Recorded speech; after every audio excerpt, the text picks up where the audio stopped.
Ahoj, dneska se podíváme na něco trochu méně suchého, než byly ty základní basicovské konstrukce, jako jsou podmínky, smyčky a podobně. Dneska se podíváme na grafiku, kterou můžeme v PC Basicu používat. Tady doporučuji přepnout si ten PC Basic do celoobrazovkového režimu. Já ještě jednou připomínám klávesová zkratka F11F jako full screen, protože tady ta grafika potom lépe vynikne. No a jelikož ten PC Basic v podstatě emuluje původní GW Basic od Microsoftu, tak se to týká i grafických režimů. Těch grafických režimů máme několik a vlastně všechny jsou poplatné své době, takže ten GW Basic předpokládal maximální možnou grafickou kartu EGA, takže ten nejvyšší režim, nejvyšší rozlišení, jaké můžeme dosáhnout, je úplně báječné 640 na 350 bodů, což ve srovnání s rozlišením dnešních monitorů je teda zoufale málo, ale tenkrát to bylo docela dost. Až si potom pustíme trochu lepší Basic, něco novějšího, tak samozřejmě budeme mít přístup i k lepším grafickým režimům. Nicméně ty principy, které uvidíme tady, zůstávají stejné. Co se grafického režimu týká, tak pro změnu grafického režimu, já jsem možná úplně neřekl, co znamená ten grafický režim. Grafický režim v podstatě udává rozlišení obrazovky a počet barev, které tam můžeme používat, případně další některé vlastnosti. Konec konců vidíte za chvíli sami. To, že existují režimy s různým rozlišením a různým počtem barev, souvisí zejména s grafickými kartami a jejich pamětí, protože grafické karty neměly tolik paměti, aby si mohli dovolit velké rozlišení s velkým počtem barev, takže se řešily různé kompromisy.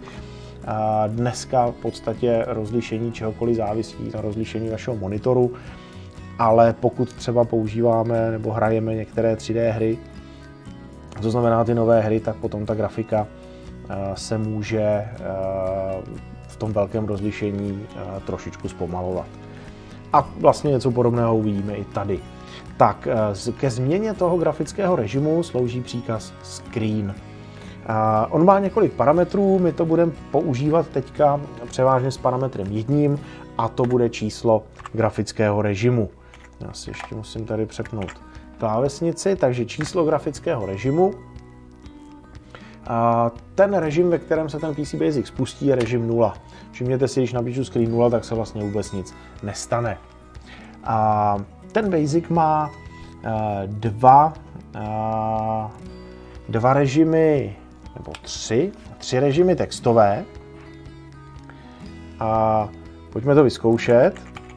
Ten první textový je teda Screen 0 a Screen 1 je rovněž textový režim. Všimněte si, že se nám změnilo rozlišení a tím pádem se nám změnila i velikost znaků.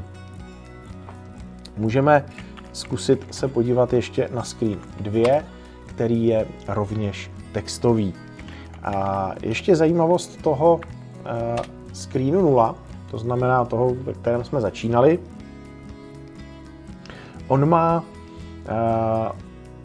on má zajímavou vlastnost, že může běžet buď v režimu 80 znaků na šířku, anebo v režimu 40 znaků na šířku. Takže k tomu přepínání slouží příkaz width. Myslím, že bezrovná se takhle. To znamená, takhle to můžeme přepnout do toho režimu se 40 znaky a případně to přepnout zase zpátky na těch 80. Jiné hodnoty ten příkaz nevezme, do toho třeba 60 nezafunguje, protože tu hodnotu jako nemá.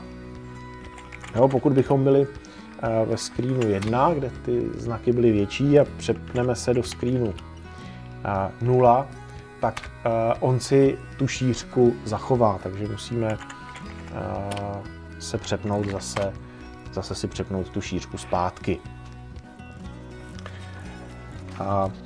Těch režimů je tam samozřejmě ještě trochu víc, není tam jenom 0, 1, 2. My se k ním dostaneme později, ale než se k ním dostaneme, tak zůstaneme přeci jenom tady v tom textovém režimu, to znamená v režimu 0, který v podstatě má z těch textových režimů největší rozlišení. Dostaneme tam nejvíce textu a vyzkoušíme si barvy v tomhletom režimu. A ke změně barev slouží příkaz color, kterému dáme jako parametr číslo barvy. Tady v tom režimu můžeme použít 15 barev, to znamená, když sem dám třeba 14, tak to bude žlutá. 15 barev, my se za chviličku na všechny ty barvy podíváme. On je to tak trochu podvod, protože těch barev je ve skutečnosti 8 a polovina těch barev je tmavších a polovina těch samých barev je světlejších. Já jsem teda řekl 15, ve skutečnosti je samozřejmě 16, 0 až 15 to číslo. To znamená, když tady dám color 0, tak neuvidím nic, protože 0 je černá. A teďka jsem tam dal color 7, možná kdybych to tady myší označil, ne, tak to tady není vidět. Takže ani tady to neukáže. Teďka to byla 7, 15 je potom jasně bílá. Ale konec konců můžeme se na ty barvy potom podívat. A tady ještě jedna zajímavost, jak jsem říkal k tomu podvodu. Barev je tedy 16, vlastně 2x8, ale pokud tu hodnotu použijeme hodnotu vyšší než 16, třeba 20, tak si všimněte, že ona ta barva je stejná jako 4, jestli dobře počítám. Jo? Všimněte si, že to je to stejná barva jako 4, ale bliká. To znamená, ve skutečnosti máme 32 možností, co můžeme vyrobit. A s tím si pořád jako dá docela dobře vystačit a musíme si s tím vystačit. Pojďme si udělat malý program na to. Já tady smažu, mě rozčiluje to blikání. A dokonce zkusím ještě, jo, teď mi to barvu nezmění, takže se přepnu na tu 7, ať se mi lépe píše. Tak, zkusíme malý programek. Já tady napíšu teda screen 0 a pro jistotu smažu obrazovku. Některé to přepnutí obrazovky, někdy ten příkaz screen tu obrazovku smaže, někdy ji nesmaže. A zkusíme se podívat na různé barvy, které tam budeme mít. Jo, takže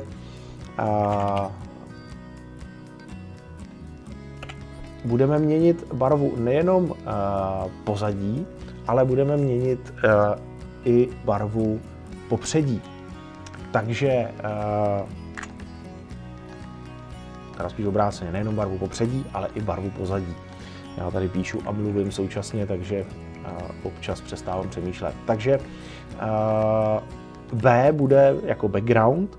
U toho pozadí máme těch barev jenom 7, nebo vlastně 8, takže od 0 do 7. A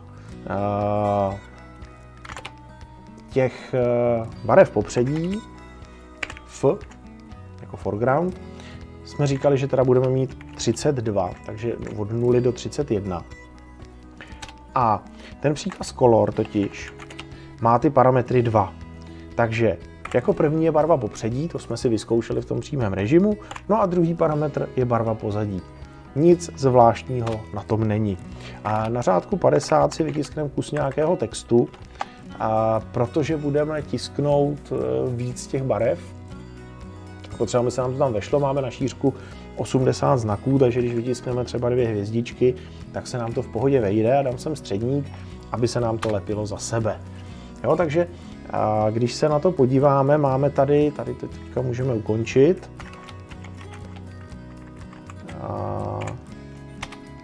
Zkusíme to napsat bez uvedení té proměnné, jestli to jako zvládne. Já tady ještě tohle napíšu až na 80 a na řádku 70 přidáme ještě print, aby nám to odřádkovalo, abychom to neměli tady všechno za sebou. Jo, takže tady máme středník, měli bychom to všechno za sebou, nebude to hezké. tak aby to bylo trochu hezčí. Tak a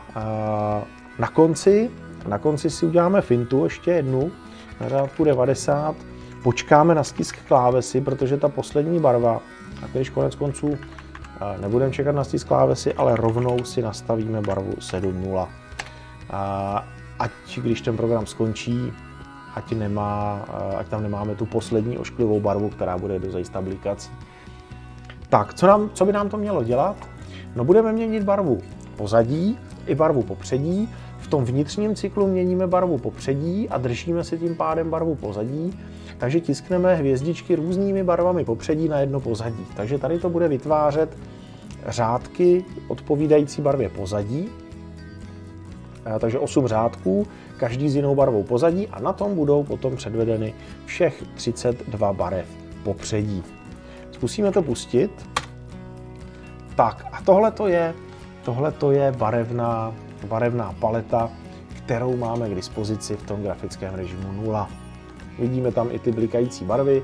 Když se dobře podíváte, uvidíte, že jsou to skutečně ty samé barvy, jako vidíme vlevo, pouze blikají.